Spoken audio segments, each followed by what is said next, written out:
I can't believe I'm starting off today's recap with this next sentence. Wander Franco's career could be in jeopardy due to some off-the-field allegations. Now, again, they're allegations. Nothing has been confirmed, but this was my reaction when I logged on to Twitter yesterday and I saw the news. Matt Olson, he's turning into the left-handed Mark McGwire right before our very own eyes. Cedric Mullins, he put the Orioles on his back, not only with his bat, but with the leather as well. And Ohtani, yeah, he was doing Ohtani things yesterday. All of that in today's MLB Recap, a series in which we recap every single game, almost every single day. And a reminder, if you're going to any concerts or games anytime soon, use code Fuzzy on SeatGeek to save 20 bucks off. All right, the Wander Franco news. I'm not exactly sure how much I can share, but some off-the-field allegations came to the surface yesterday, and it's regarding people who might not be of age. Now, I'm hearing reports that it's a case of pretty much fake IDs and extortion. Then I'm hearing cases where Wander Franco could be in a lot of trouble because he knew what he was doing again. I don't know the story. Nothing has been corroborated just yet. The investigation is ongoing. Wander Franco is not going to San Francisco to play against the Giants. So yeah, Wander Franco's career could be in jeopardy, and that's all I have to say. And I'll give you guys an update if I get one. Now, the Rays faced off against the Guardians, and Andres Gimenez has really stepped up ever since Ahmed Rosario got traded and he moved up to the 2-hole. That's his first of 4 base hits today and his 11th home run of the year. This Gabriel Arias kid has stupid power. 440 feet on that 2-run shot, and this made me very happy. Oscar Gonzalez and Will Brennan, they both had RBI doubles, and then later in the 4th, Oscar did it again. Oscar Gonzalez had 3 doubles in this game. He's hitting .330 over his last 14 games. Andres, he knocked in Cleveland's final run for Tanner Bybee, who has been so sick over the last 2 months. This guy's a rookie. He has a 1.7 ERA over his last 9 starts. Both he and Gavin Williams are the only reason why Cleveland isn't 15 to 20 games under 500. The Guardians, they lost the first 2 games by a combined 2 runs, and then they demolished the Rays in game 3. Is Cleveland about to go on a run? Let me know. So we have a bunch of walk-off W's from yesterday. Let's start off with the A's and the Nationals. Now, Oakland, they had some fun in the first inning. Rookie Zach Geloff, he went 433 feet for his 7th home run. Seth Brown, he made it 3-0, and then Geloff did it again. This kid has 8 doubles, 8 home runs, and 6 stolen bases. Not in 50 or 60 games, in 25 games. The last rookie to have those kinds of stats, Barry Bonds. The A's, they're looking prime for a win until Trevor May stepped in. I like Trevor May, but a brutal day at the office. Stone Garrett had his 3rd RBI of the day. Dominic Smith, he took a walk with the bases loaded, and that set up this moment right here. Nick Allen. I mean, Nick Allen should not be in the big leagues. I'm sorry. He botched that play to score as the Nationals tie it at 7-7. And there's the walk-off. Jeter Downs with a base hit straight out of MLB The Show. A bloop single walks it off. The A's' miserable 2023 season continues, but hey, at least they have Zach Geloff and a kid named Daryl Hernandez coming up in the minors. He's going to be insane. The Yankees, I think this is the final game between them and the Marlins. The Yankees went up a few when Luis Ariz played in an RBI in the 3rd inning, only to have Anthony Volpe steal that run back and more. That's his 2nd home run of the series, his 16th home run of the season. Catcher Ben Rohrvet, I think that's how you say his name, he ripped his 1st home run as a Yankee, and Garrett Cole, he struck out 6 hitters over 6, but he did allow a crucial 2nd run to score before his day came to an end. Jake Berger, his RBI single made it 7-2. Brian De La Cruz, his double made it 7-3. And then another newcomer, Josh Bell, he stepped up with the bases loaded in the 9th inning. All Clay Holmes has to do is make the play. Oh no. Oh, no. It's now 7-5 after that error. They're still not out of it. Luis Ariz already had an RBI on the day, make it 3 RBIs. He collects 2 more on a massive triple to tie the ball game up. He's hitting .367 with the 142 OPS plus on the season. Jake Berger came up again and laced a double to left field. He walks it off. I don't know if that ends the Yankees season, but that is definitely one of the biggest gut punches I've ever seen a Yankees team take. The Rangers and the Giants, Michael Conforto launched a home run in the 2nd inning. That was a long home run. He has 15 on the season, his 1st season ever since he came back from shoulder surgery.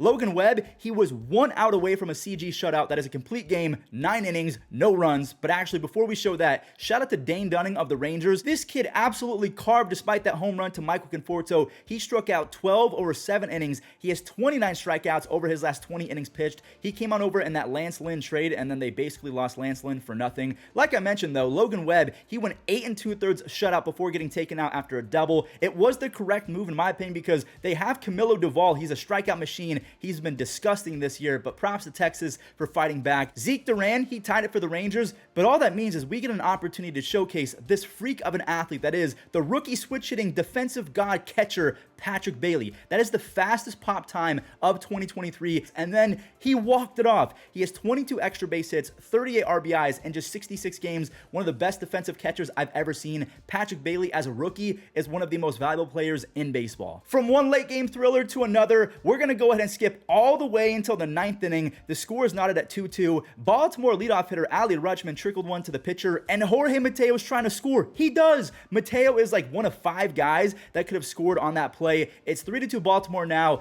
and the lead's gone. No, it's not. Cedric Mullins with one of, if not the play of the year. He robs Ty France, and no one's robbing that one. Dominic Canzone with a prodigious home run and a prodigious bat flip. That is his first home run as a Mariner. If you don't remember, he came up with the Diamondbacks. He got traded at the deadline. Cedric Mullins, he must have been ready for school because he had his backpack on. The dude put the team on his back and backpacked them to a W over the Red Hot Mariners. Baltimore, they are now 28 games over 500. They are so good. The Braves were taking on the Mets in New York, and I'm sure Marcell Ozuna's 3-run double probably made thousands of Mets fans turn their TVs off, but shout out to the Mets for not giving in. After a McNeil RBI single, Francisco Lindor turned into Derek Jeter. Look at that play to start the 4th inning. And then later on, Omar Narvaez, he took a walk with the bases loaded, so it's now tied 3-3. It's still bases loaded, and there's another walk. And no way, another mental mistake. A catcher's interference put the Mets up by 2, and then Rafael Ortega, he delivered in the clutch. His 2-run single was absolutely critical because the Atlanta Athletics made it a 1-run game. And I say the Atlanta Athletics for a reason, because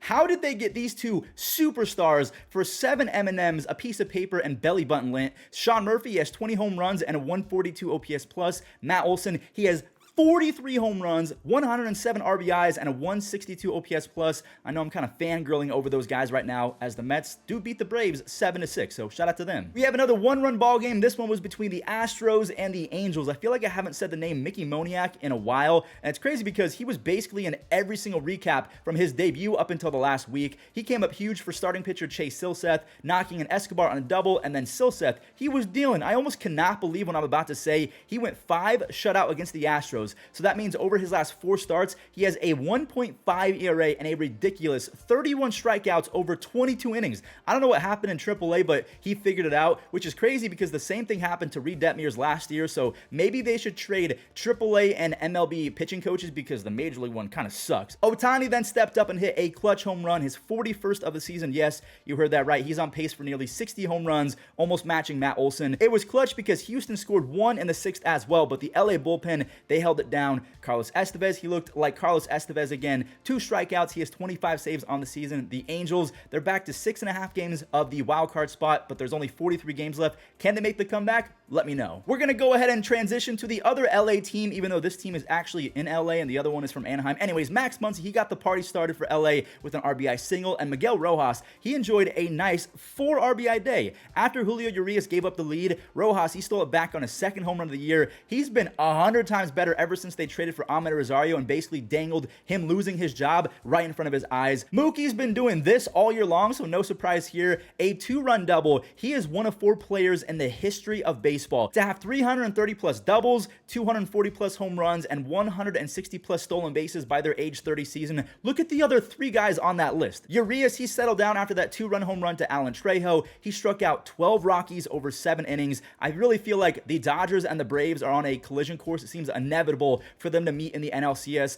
I mean, it could be one of the greatest series in MLB history. It's probably going to need 7 games. I'm not saying I hope that it happens, but I kind of hope that it happens. Because at this point, I mean, as good as the Padres are on paper, they just kind of like are not good. They kind of suck, and it makes absolutely no sense. After the Padres went up 3 in the 1st inning, Arizona, they got 1 back on a Ketel Marte single. Ketel Marte has been so good this year. It's now a 1-run game after Geraldo Perdomo hit a solo home run, and San Diego, they eventually snatched their lead back. Jake Cronenworth, he's finally waking up. That's a 2-run double, and that's a 2-run home run. Lourdes Gurriel Jr., he ties in on his 19th home run, and then that sac fly from Alek Thomas, that's going to do it for the Diamondbacks, as Paul Sewald, the newcomer, he held it down for his 23rd save, and just like that, the Diamondbacks, they've won 2 in a row, and they're back to 2.5 games back of the wild card. San Diego, they fall to almost 6 games back of a wild card spot. The Cubs and the Jays, after Dansby Swanson made it a 2-0 game, Dalton Varsho wanted to make sure that his pitcher felt supported because those 2 runs in the first were unearned runs off of Hyun-Jin Ryu. Varsho, he launched a 3-run home run, his 14th of the year. He wasn't done.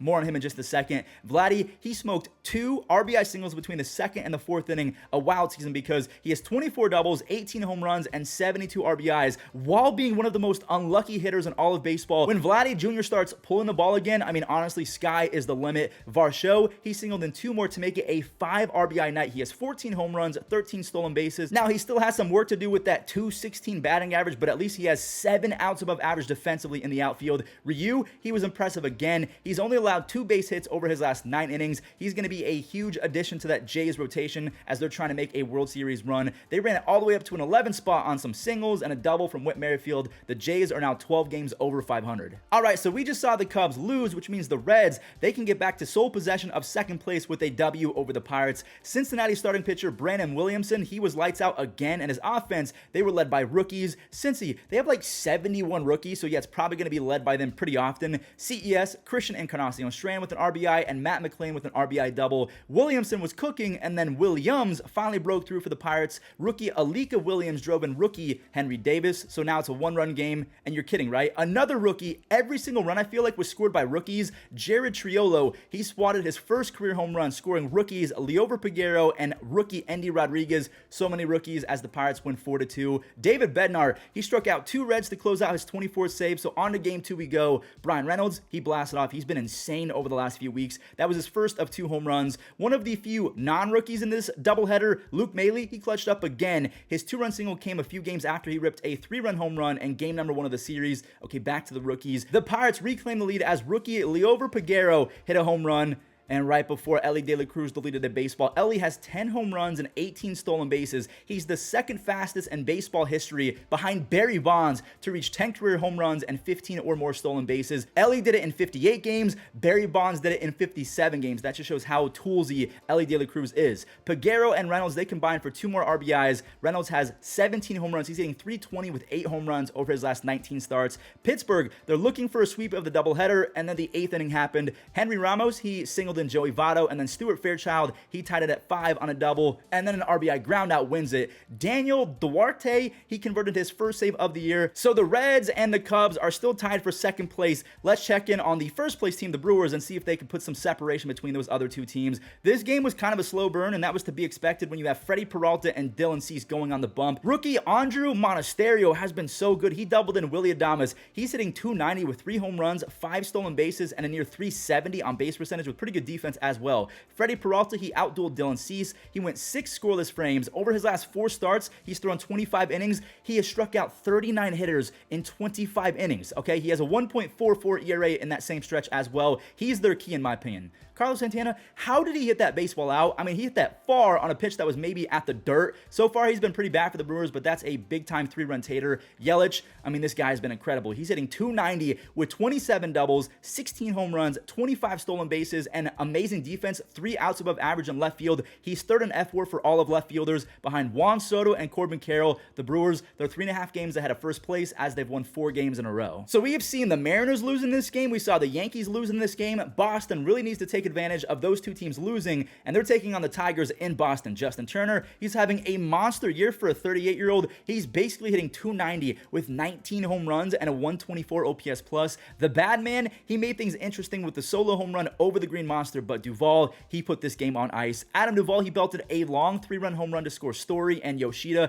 By the way, Trevor Story, he went 4 for 4. He has 4 doubles and 3 stolen bases in 5 games. Kenley Jansen, he trotted out there hoping to get his 27th save, and he got it done. The Red Sox are just 3 games back of the wild card. They have a healthy Chris Sale. They have a healthy Trevor Story. Watch the heck out for Boston. The Twins were in Philadelphia, and Jordan Luplow popped off for a big first inning home run. And it was big because Sonny Gray and the Minnesota bullpen only needed 1 run today. Sonny Gray, he cooked the Phillies for 6 shutout innings. He struck out 7 along the way, only gave up 2 base hits. Sonny Gray is a 3-time All-Star, a 2-time top 10 Cy Young vote getter, and he's still just 33 years old, and it seems like he's just getting better. Philly, they wanted to give the Twins major anxiety. They loaded the bases in the 7th, and that's a bases loaded walk No, it isn't, because Alec Bohm got hosed and then ejected by the umpire. Bryce Harper, later on in the game, he got rung up on a terrible pitch, and he gave an earful to the umpire, but he didn't throw out Harper because, I mean, at that point, the umpire probably knew he was terrible. Johan Duran has 21 saves on the season now. The Twins, because the Guardians won yesterday, they're still 4.5 games ahead for first place. By the way, I didn't recap this, but Joey Gallo, my friend, a few days ago went 4 for 4 with 2 home runs.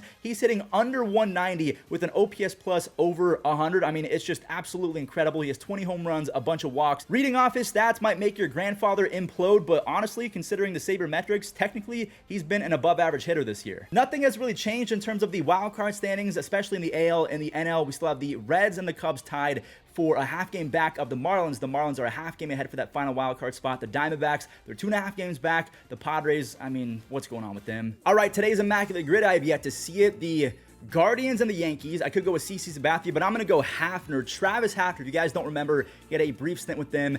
The Nationals and the Yankees. The Nationals and the Yankees. I'm going to go with Alfonso Soriano. I think was on both. I might skip that one. A 30 stolen base season for the Yankees. I'm going to go Brett Gardner, because I might want to save this one, Alfonso Soriano, for 200 base hits. I don't remember. You know what? I'm going to go Soriano, because I'm pretty sure that Vladdy had 200 base hits as a National. I'm going to go Vladimir Guerrero. I'm pretty sure it could be on maybe Ryan Zimmerman. 83%. Oh my Raiders score is busted already. The Rays and the Guardians. I get to have Grady and Travis Hafner, 2 of my favorite players of all time, on one Immaculate Grid. The Rays and the Nationals. I'm going to go Nelson Cruz. If you guys don't remember, he had a brief stint with the Rays. 30 stolen base season for the Rays. Carl Crawford, there we go. A 200 plus hit season for the Guardians. I mean, I know this one. Let me see if he's a low one. Nap Lajway, 13%, and then 200 plus hits, 30 stolen base season. Ichiro. I know Ichiro did that, right? That was my quickest one ever. My rarity score was not good, but that's my quickest Immaculate Grid to date. That does it for today. Thank you all so much for watching another MLB recap. Do me a favor, smash that like button. Tell me if the like button glowed up when I said smash that like button. Also, click that subscribe button. Tell me if the subscribe button lit up, and do me a favor, hit both of those buttons. I'm trying to get 500,000 subs. Thanks for watching. See you the next one. Sorry for panhandling.